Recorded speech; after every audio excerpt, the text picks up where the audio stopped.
Hola, Dios te bendiga. Soy el pastor Jaifer Morales, pastor de Casa de Bendición, y quiero darte la bienvenida a nuestro canal de YouTube. Aquí encontrarás palabras de edificación para tu vida, estudios bíblicos, predicaciones, y juntos podemos disfrutar de lo que Dios ha servido en la mesa. Entonces, al iniciar su ministerio, ¿qué hizo Jesús? Que fue delante de su primo Juan el Bautista al Jordán para ser ¿qué? Bautizado. Así inicia Jesús su ministerio público después de bautizarse, y durante un periodo de 3 años comenzó a hacer milagros y prodigios entre la multitud. Ahora, hay una pregunta que quisiera lanzar, la vamos a ver en breve. Algunas veces, algunas veces estuviste en una situación que viste como imposible, y la pregunta es, ¿qué sucedió? ¿Cómo saliste de ese imposible? Vamos a ver, ¿quién me dice? ¿Alguna situación de esas imposibles en la vida? ¿Alguien le ha pasado? ¿Alguien la ha vivido? No todos a la vez. ¿Alguien ha vivido alguna enfermedad incurable, por ejemplo? ¿Alguna situación imposible, hermana?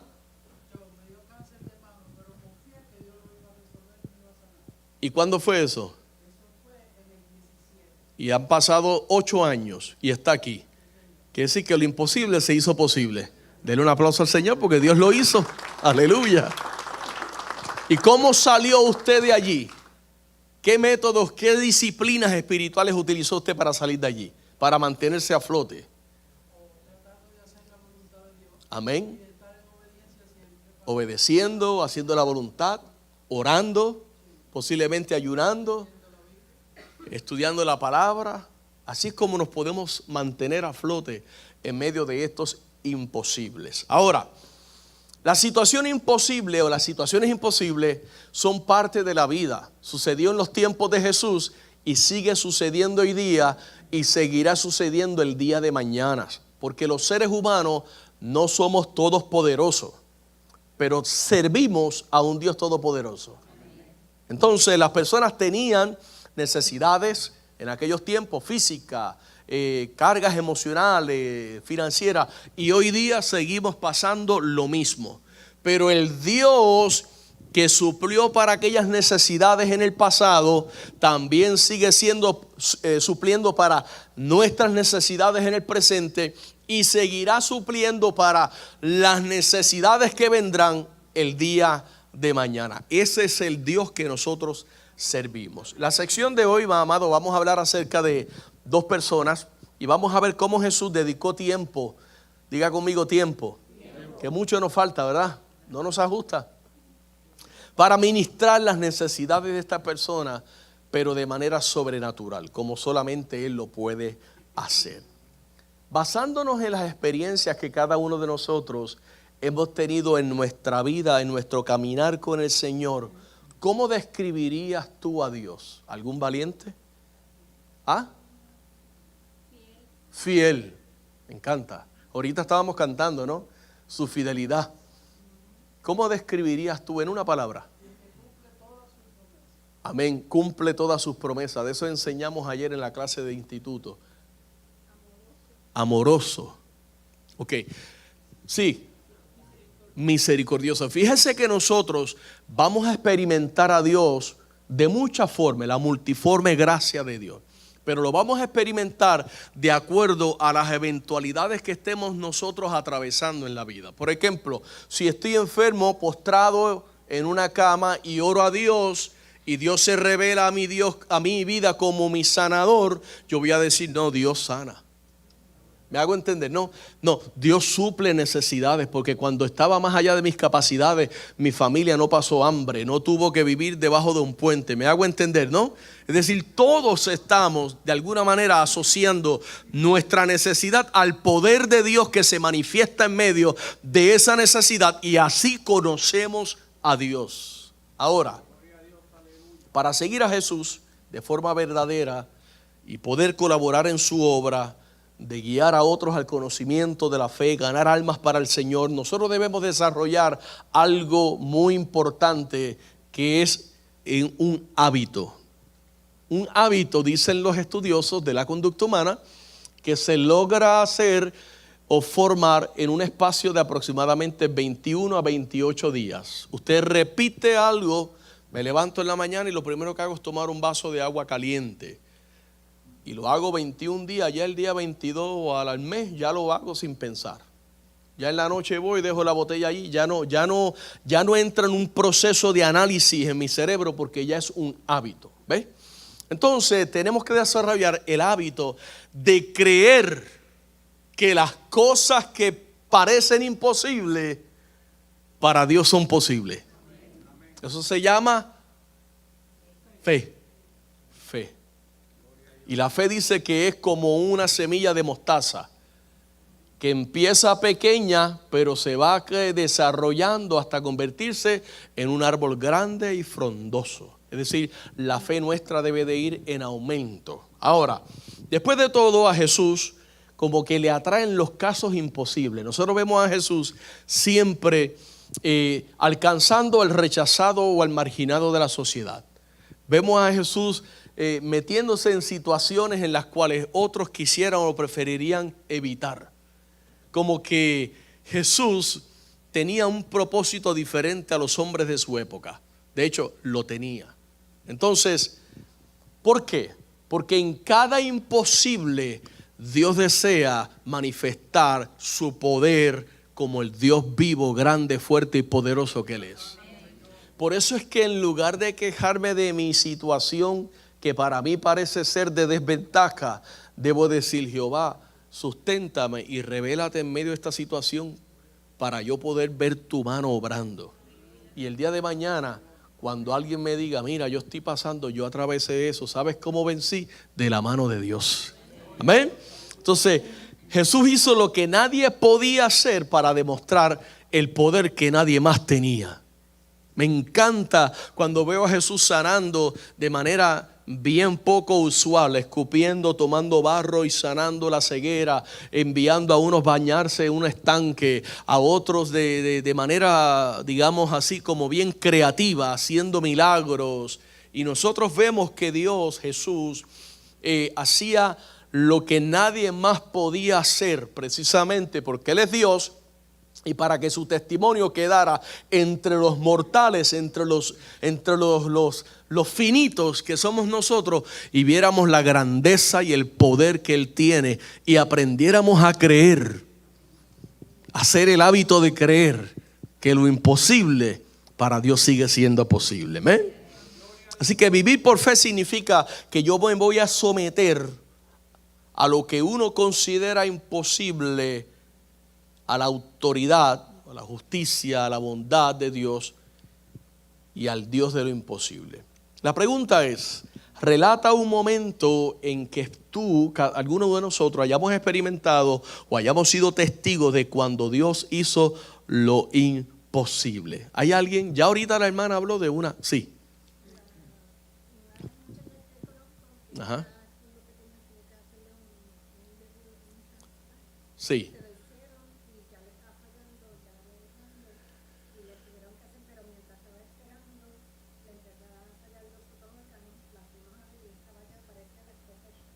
Wow.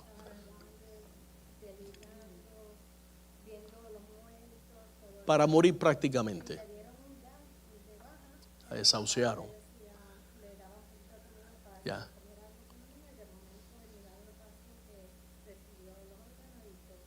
Eso es Dios, hermano.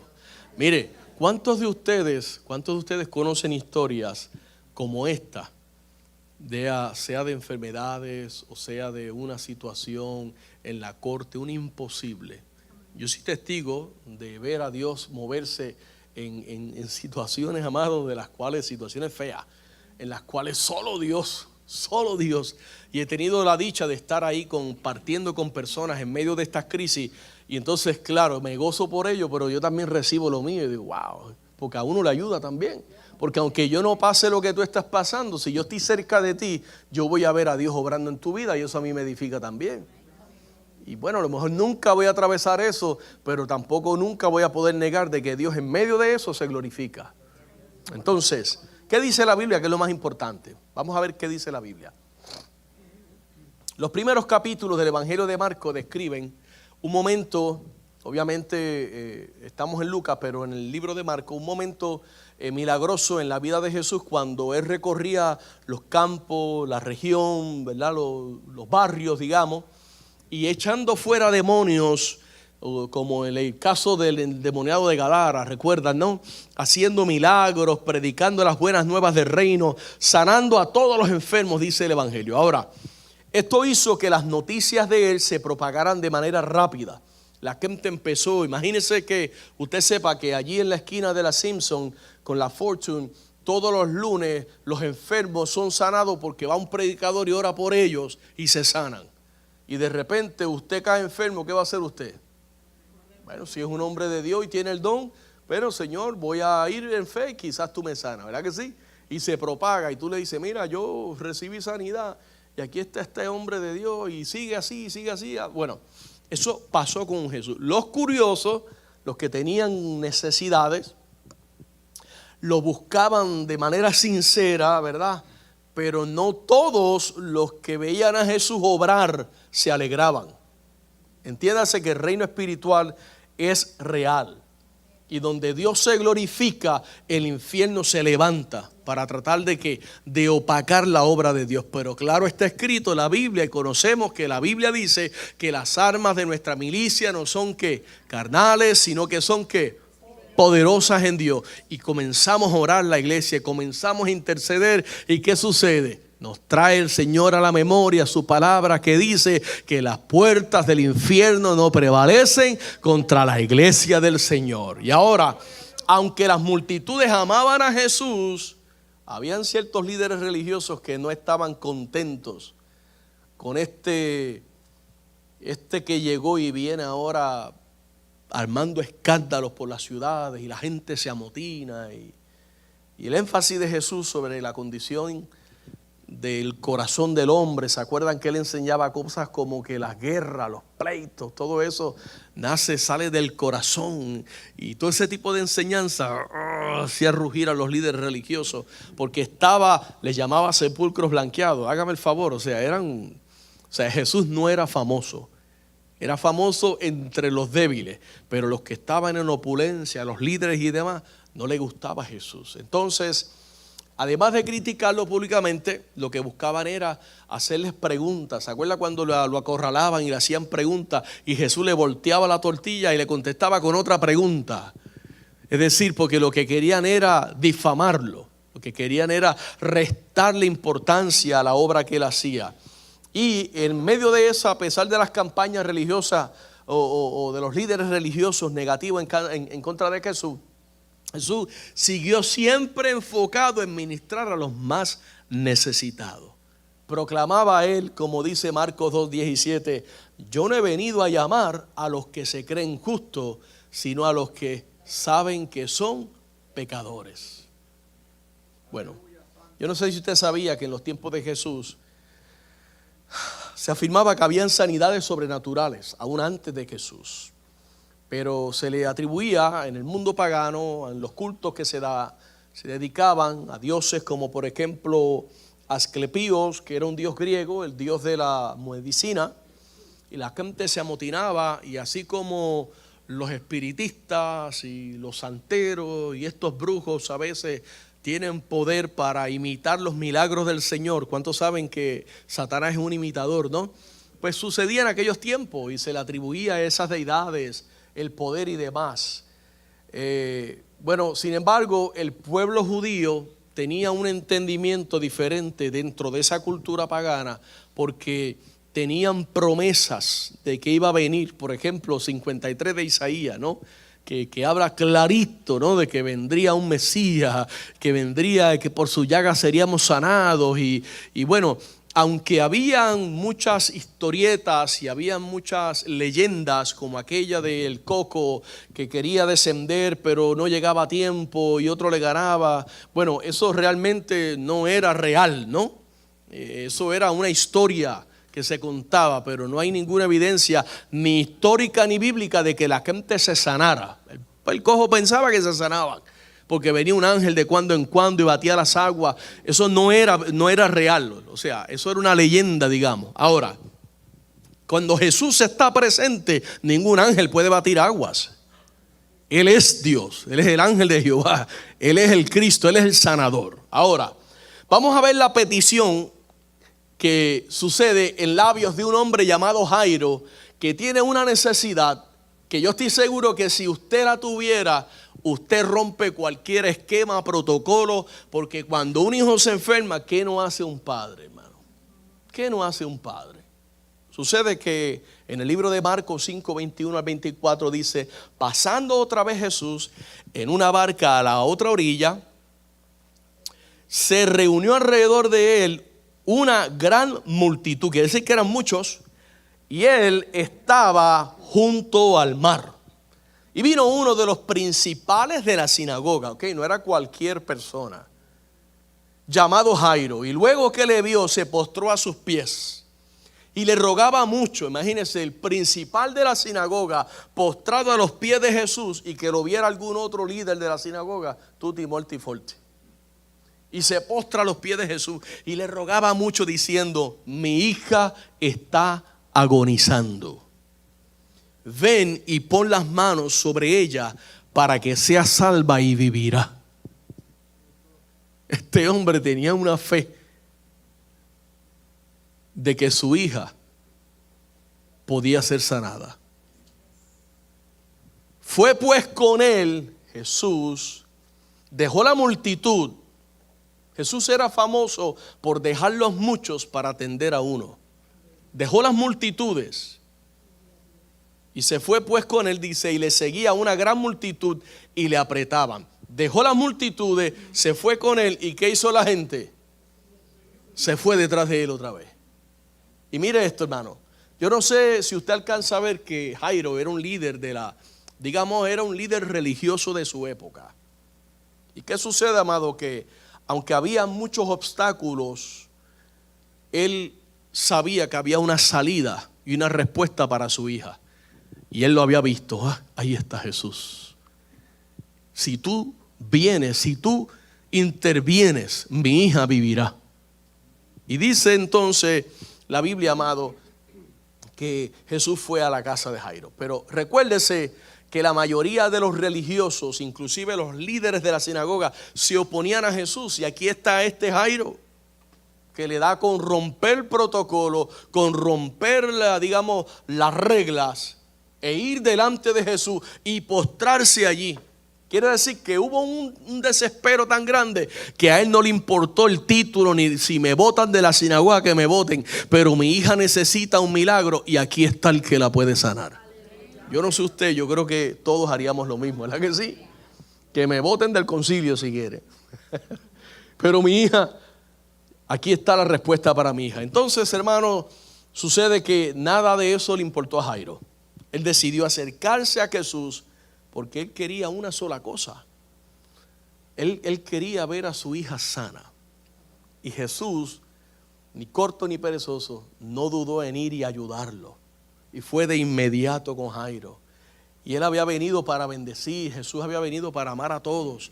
Y en esta ocasión lo que estamos viendo es a Jesús entre los débiles, entre los necesitados. Inclusive, posiblemente no hubo una conversación, o a lo mejor lo hubo camino de ese lugar de encuentro a casa de Jairo, pero Jesús sabía que él era un líder de la sinagoga. Jesús sabía que él se podía meter en problemas, es decir, Jairo, y a lo mejor le dijo: oye, ¿no te importa? No me importa. Con que tú vengas a la vida de mi hija y la sanes y la salves, lo demás es lo demás. Esto me habla a mí de prioridades. ¿Qué hacemos nosotros muchas veces en momentos de aprieto? Como que reafirmamos prioridades. ¿Verdad? Si es que Dios tiene que ser siempre primero. Y a veces Dios nos permite esos aprietos para llamar nuestra atención. ¿Ve? Pregunta: ¿una crisis de salud con frecuencia despierta la fe hasta en las personas más incrédulas? ¿Por qué suele suceder así? ¿Por qué cree usted que las personas incrédulas, en medio de una crisis de momento, ¿por qué? ¿Por qué? Vamos a ver.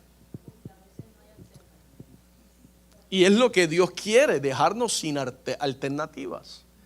Entonces, como dice el salmista, alzaré mis ojos a los montes. A veces no alzamos nuestra mirada al Señor hasta que estamos sin alternativas. Como que Dios nos quita y nos mueve el piso. Y está como el que estaba en el pozo, ¿no? Mirando para... Si tú estás dentro del pozo, todo es lo mismo. Para abajo posiblemente fango y aquí paredes. Y la única salida que hay es ¿para dónde? Para arriba. Entonces a veces Dios nos mete en esos aprietos. La pregunta número 2, ¿conoces a alguien que llegó a la fe, o tal vez usted mismo, como resultado de un aprieto de eso, una sanidad, un imposible? ¿Ustedes conocen a alguien? ¿Usted? ¿A alguna persona que tuvo que...? La familia. Ajá. Mi mamá. Ajá. Por una enfermedad que yo tenía. Mira eso, qué curioso. Es decir, ahí está, Jairo. La mamá ve a su hija enferma y al no tener, mire, yo he oído casos que los llevaban a espiritistas y a brujos y todo, hasta que de momento, bueno, allá hay una campaña en Puerto Rico y dicen que está Gigi Ávila y llegaban hasta los demonios llegaban, a ver si me sanan a mi hija. Y de momento el que no creía, cree. Y eso, González.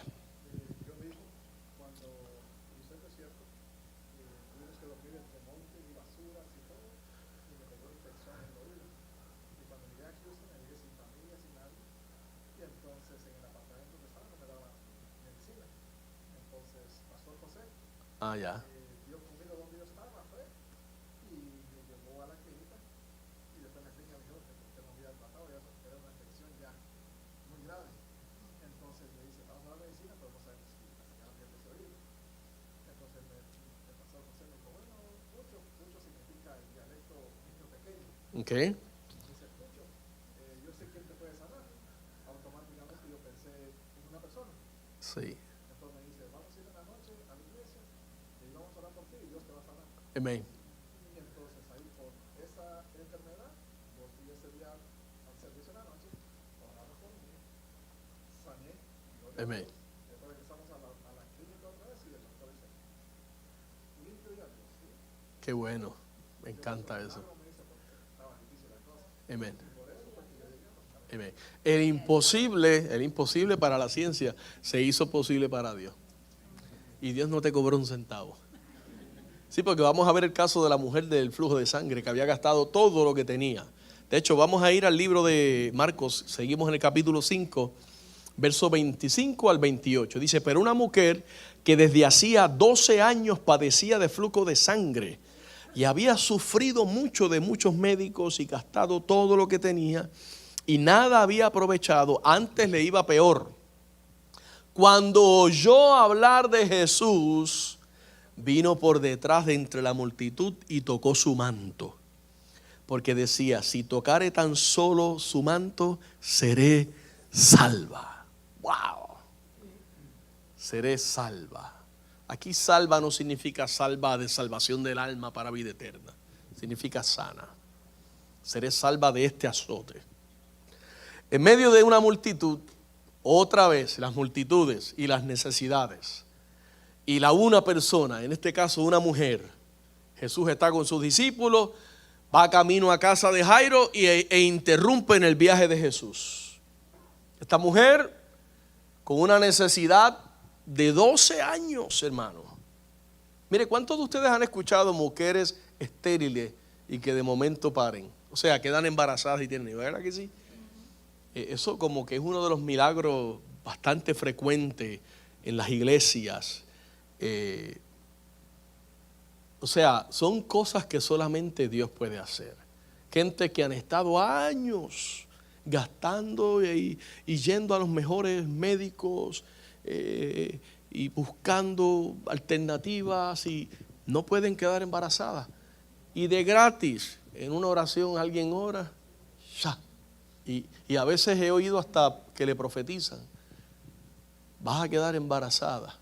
Y quedan embarazadas.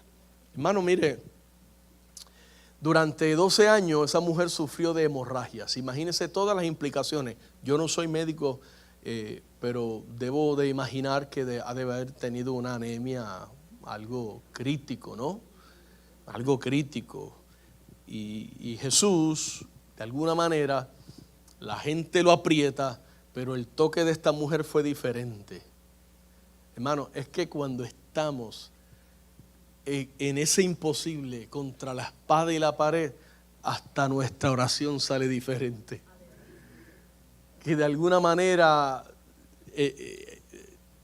ahogamos cualquier vestigio de incredulidad, de lo que pueda interponerse en nosotros, y sale del alma ya un clamor a Dios, y Dios dice, qué rico huele aquí. Como dice el Juan en Apocalipsis, que son las oraciones de los santos, es un incienso delante de Dios, ¿no?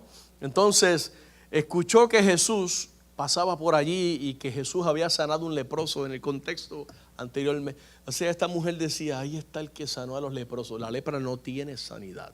Y no es que Jesús detuvo la sanidad de la enfermedad de la lepra. Es que al sanar a los leprosos de manera milagrosa, Él le volvió, digamos, sus extremidades, sus deditos que se los habían perdido. Es decir, una sanidad que no podía pasar por alto, ¿no? Y ella lo sabía. Y entonces ella no sabe, posiblemente, porque no había un parlante, ella no sabe que Jesús no está yéndose, no es que se acabó el culto, es que Él va a casa de Jairo a sanar a la hija de Jairo. Es decir, Jesús estaba en modo sanador. Y ella interviene y lo toca de tal forma que el corazón de ella tocó el corazón de Dios.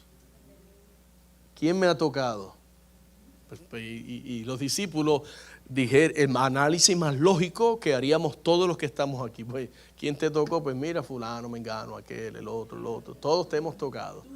Todos te hemos tocado. No. ¿Quién me ha tocado? Y dice Jesús, porque ¿qué salió de él? Poder y virtud. Es decir, que el toque de aquella mujer, la necesidad, amada, de aquella mujer, hizo que Jesús se detuviera y que hiciera posible lo imposible. Hermanos, si el leproso fue sanado cuando Jesús lo tocó, ella decía, yo voy a ser sanada cuando yo toque a Jesús. Yo me voy a tirar con tu tenis. ¡Fua! Y si me sano. Y se sanó, hermanos. Entonces, pregunto, las personas con frecuencia no saben cómo comportarse con alguien que padece de una enfermedad crónica. Ahorita alguien habló que vio un paciente en un estado bastante impactante. No saben qué decir. A mí me ha pasado. Uno va y se encuentra haciendo una visita a un hospital y uno, Dios mío, es mejor no decir nada. Uno ve a la persona, uno dice, o sea, esto, una afeitada y 2 lavas de boca ya. Y que uno no sabe qué hacer. ¿Y qué hacemos los cristianos en casos así? Oramos, hermano. Ay, pero ustedes lo único que hacen es orar. Es que yo no sé ni qué más hacer. Tengo que orar a ver si Dios hace, porque yo no tengo nada que darte. Yo voy a orar. Y oramos. Y reconozcamos, no siempre se sana la gente. No siempre se sana la gente. Yo tuve un privilegio, digo un privilegio, aunque suene quizá paradójico, he tenido de entregar a algunas personas en su momento último al Señor. Estuve de hecho para la muerte de quien en vida fue la suegra de hermano Denis, la mamá de Janet, con Juan. Dios me dio el privilegio de estar ahí junto a su familia. Digo privilegio, hermano, porque pues ellos descansan. Hay tristeza y demás, pero pues ellos están mejor que yo ahora. Pues yo no tengo prisa, pero están mejor que yo. Entonces, ¿cuáles serían algunas de esas formas, aparte de la oración? Que usted se encuentra con una situación de esas, ¿qué procura hacer uno?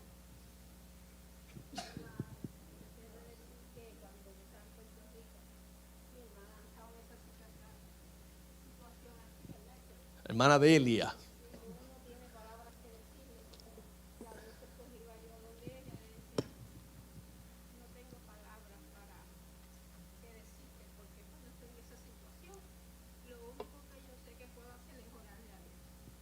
Ya está. Amén. Yes. Amén. Hasta el día de hoy. Desde que yo conozco a Delia tiene cáncer. Desde que la conozco aquí básicamente 9 años. Imagínense. 18 años. Y esa es de oración 4x4 con piñón de monte, de los de verdura. Una mujer de oración tremenda. Ese es el propósito, seguir testificando de Cristo. No hay otra explicación. No hay otra explicación. Amén. Amén. Bueno, ¿qué sucede? La mujer aquella tuvo el encuentro con Jesús y fue sanada de su flujo de sangre, pero hubo una sanidad más importante en ella, la sanidad del alma. Y vamos a ver en el capítulo siempre 5, verso 29 al 34, y enseguida la fuente de su sangre se secó. Escuche bien esto es importante, son detallitos que a veces... Y sintió. Posiblemente tenía dolores y en ese momento ya no los tuvo. Ella sintió en el cuerpo que estaba sana de aquel azote. Luego Jesús, conociendo en sí mismo el poder que había salido de él, volviéndose a la multitud, dijo: ¿quién ha tocado mis vestidos? Y sus discípulos le dijeron: pues la multitud aprieta y demás. ¿Quién me ha tocado?, replicó él. Pero él miraba alrededor para ver quién había hecho esto. Usted se imagina que Jesús va caminando, la multitud va a Jairo y se detiene y comienza Jesús mirando, una mirada posiblemente profunda y tierna, misericordiosa, pero al mismo tiempo ese Dios justo de poder. ¿Quién me ha tocado? Y todo el mundo, la pregunta no tenía ni siquiera lógica, ¿no?, en la mente humana. Y dice el texto: entonces la mujer, temiendo y temblando, sabiendo lo que en ella había sido hecho, vino y se postró delante de él. ¿Qué hizo Jairo cuando vio a Jesús? Se postró. ¿Qué hizo ella? Se postró. Es lo que podemos hacer, hermanos. Cuando el culto está así bien tremendo, y a veces algunos de nosotros que, yo no sé si usted le ha pasado, uno como que las rodillas no le dan más, y ya, mejor me postro. Y ahí adoro al Señor.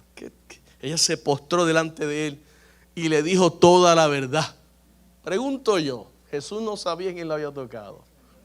Hermano, ¿qué estaría buscando Jesús? ¿Sería un testimonio público para glorificar su nombre? Yo no sé. Pero yo no sé la conversación que había con Jairo. Yo no sé si había tomado un giro. Yo no sé si Jairo, en su debilidad humana, en ese momento, voy camino a casa y molesto al maestro, y si no se sana mi hija, aunque él había declarado, ella va a sanar. No sabemos, él era hombre igual que usted y yo. No, y con esa prueba, ¿qué va a dudar uno, hermano? No, si Jesús hoy está en modo sanador. El leproso y ahora va para casa. Mi hija de seguro va a sanar. Y mira lo que sucede. Dice, y él le dijo: hija, esa palabra, hija, tu fe te ha hecho salva. Ve en paz y queda sana de tu azote. Por eso dijimos el cuerpo y el alma. Ahora sí, esta recibió la doble porción.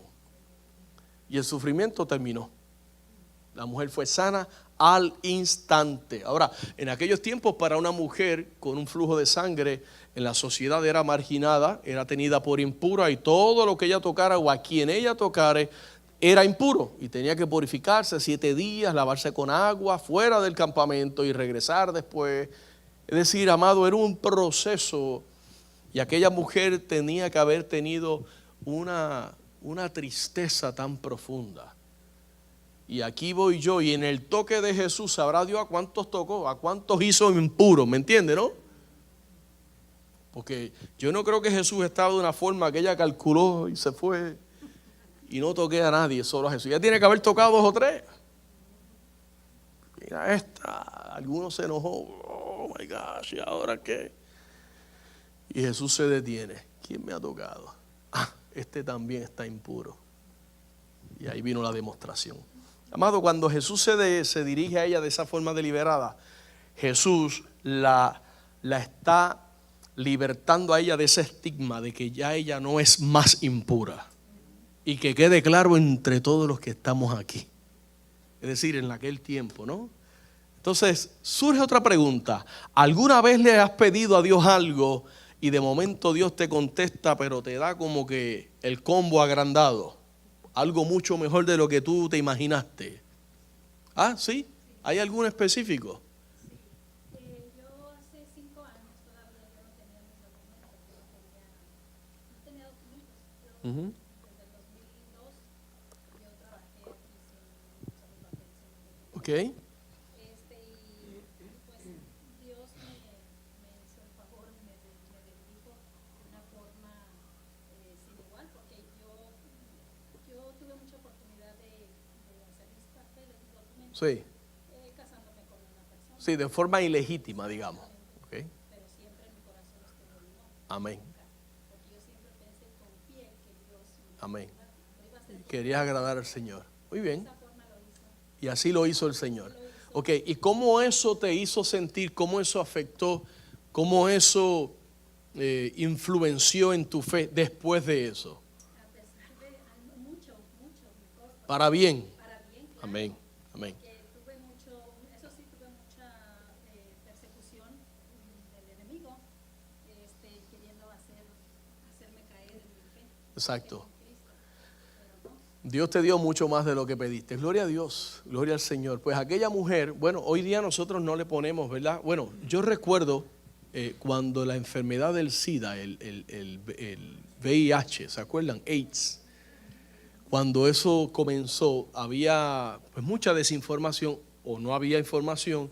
Entonces uno, ¿qué hacía? Uno creía que si, toqué a ese hombre que tenía SIDA, ahora yo me voy a morir de SIDA. ¿Y qué hacíamos?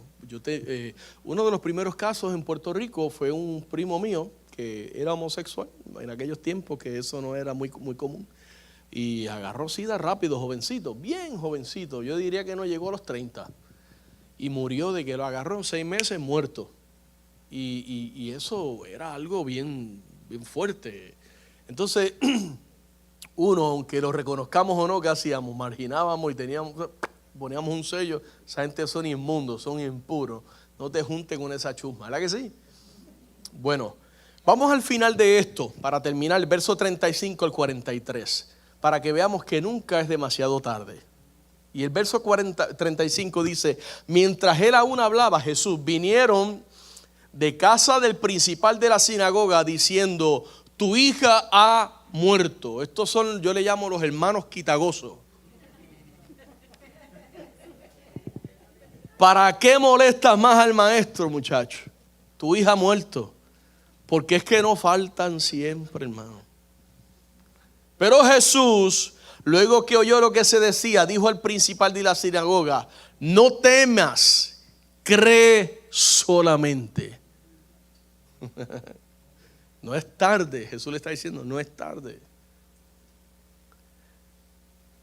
Y dice, y no permitió que le siguiese nadie, sino Pedro, Jacobo y Juan, hermano de Jacobo. En ese momento Jesús tomó cartas en el asunto y dijo, no, lo que yo voy a hacer aquí no es para todo el mundo. Esto es un chojo de incrédulo. Entonces, hay momentos en los cuales Dios te llama a separarte. Y hay momentos en los cuales tú tienes que cortar con gente que no están en la misma onda que tú. Los chupagosos. Y no permitió que nadie le siguiese, sino Pedro, Jacobo y Juan, hermano de Jacobo. Y vino a casa de Jairo. Y vio el alboroto, porque allí estaban los lloronas, también las lloronas. A los que lloraban y lamentaban mucho. Y entrando les dijo, ¿y ustedes qué alboroto es esto que ustedes tienen aquí? ¿Por qué lloran tanto? La niña no está muerta, sino duerme. Pero no terminó ahí el texto. ¿Qué dice que hicieron ellos? Es decir, en medio del culto, viendo a Jesús moverse, viendo a Jesús hablar, y se burlaron de él. Entonces ahora Jairo tiene que trabajar con esta gente. Si están en la casa, son allegados a él, son cercanos a él. Y tiene que trabajar con que ahora el predicador que viene a sanar a mi hija ofendió a mi familia, porque se burlaban. Y mira lo que pasa, hermano. Mas él, echando fuera a todo, la Biblia no dice cómo lo hizo. Tomó al padre y a la niña, pero Jesús en casa ajena sacó a todo el mundo para afuera, en casa ajena.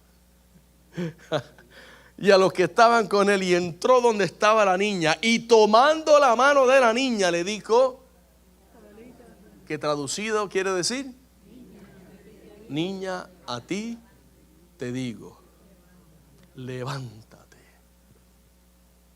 levántate. Y luego la niña se levantó y andaba, pues tenía 12 años. No voy a hacer, pero ¿cuántos años llevaba la mujer con flujo de sangre? 12. Esta niña tenía 12 años. Es decir, la vida de aquella niña, la vida entera de aquella niña había sido la prueba de aquella mujer. Y nosotros tenemos que entender, hermanos, que cuando Jesús llega, nunca llega tarde. Siempre llega a tiempo. Siempre llega a tiempo. Y se espantaron grandemente. Mira la reacción. La reacción. Se espantaron. Entonces esto es nuevo para ellos. Y el verso 43 dice, pero él mandó mucho que nadie lo supiese. Y dijo que se le diese de comer. A la niña, no a él, a la niña. Eso tiene otras implicaciones y demás, que no es ahora el motivo de estudio de por qué la comida. Para que vieran que no era un espíritu, ¿okay? Sino que era la niña la que había resucitado o la que se había levantado. Porque hay unas creencias en el judaísmo y todo eso que todo eso implicaba. Bueno, nosotros fuimos parte de la muerte de un pastor que su hijo mayor abrazó todas estas corrientes mesiánicas, judías y demás. Y hermano, eso fue una situación seria. Cuando el papá muere, el hijo no quería que ni lo tocaran por 2 días. Yo estoy en Jerusalén, en 2 días llego. Nadie lo toque. Aquí en América tú no vas a hacer eso. Porque él tiene sus creencias, ¿no? De que todavía, por eso Jesús termina al 4.º día, levanta a Lázaro, ¿no? Bueno, yo sé que algunos de ustedes leen. Después de la sanidad de la mujer, llegan mensajeros y le dicen a Jairo, ya, tutti morti forte. Yo no sé exactamente cuántos mensajeros han llegado a tu vida a decirte, ya, tu hijo, ya, no, tu matrimonio. Posiblemente emisarios del enemigo que se han colado por ahí en tu casa. Hoy tú tienes que posiblemente cortar vínculos con algún tipo de lo que usted pueda estar identificando ahora mismo y decir, no, yo voy a creer que si Jesús viene a mi casa, mi hija va a vivir. Y Jesús pues te está pidiendo hoy, tienes que sacar cosas de tu vida, no necesariamente gente, pueden ser hábitos, malas costumbres, malas conversaciones. Pregunto para culminar, si hubiera sido Jairo o si hubiera sido tú la esposa de Jairo, o si tú hubieras sido Jairo y todo esto hubiera pasado en tu casa, ¿cómo habrías reaccionado tú? ¿Cómo habrías reaccionado? ¿Ah? Con gozo. ¿Ah? Glorificando al Señor. Yo hubiera llamado a Ramonita, dame 2 calderos de arroz con gandules y a Pavel, dame una pierna de puerco de esa que tú haces y al otro dame unos tamales y vamos a armar una fiesta en casa. Ay, imagínese, hermano, su hija. O me va a decir que no, hermano. Tu hija, que ya estaban para llevarla a la funeraria de San Juan, ahora te dicen, no, si ella está vivita. De hecho, la vi comiendo. Llámala, que yo creo que estaba comiendo. Así de bien está ella. Entonces, ¿Qué cambio imaginas en la escena de la casa de Jairo cuando los discípulos, las personas de luto y la multitud supieron la buena noticia? ¿Qué tú crees? ¿Cómo tú crees que reaccionaron ellos?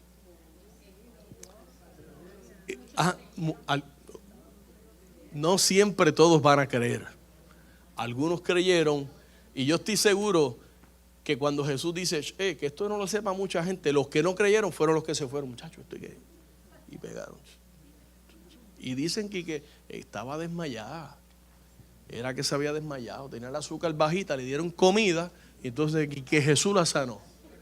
Así empiezan la razón del hombre a querer restarle méritos al poder de Dios obrando en nuestras vidas.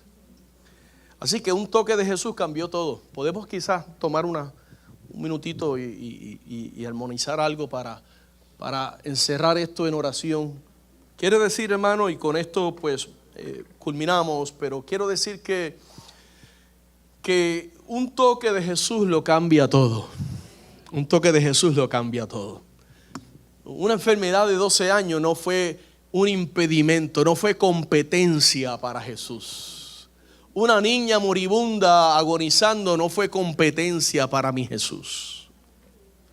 Yo no sé qué situación tú estés atravesando, pero esa situación no es competencia para mi Jesús. Hola, sé que esta palabra ha sido de grande bendición para tu vida y quiero invitarte a que nos visites presencial a nuestras facilidades. Estamos ubicados en el 2525 de la Fortune Road en Kissimmee, Florida, 34744. O puedes comunicarte llamando al 407-483-7845. Bendiciones.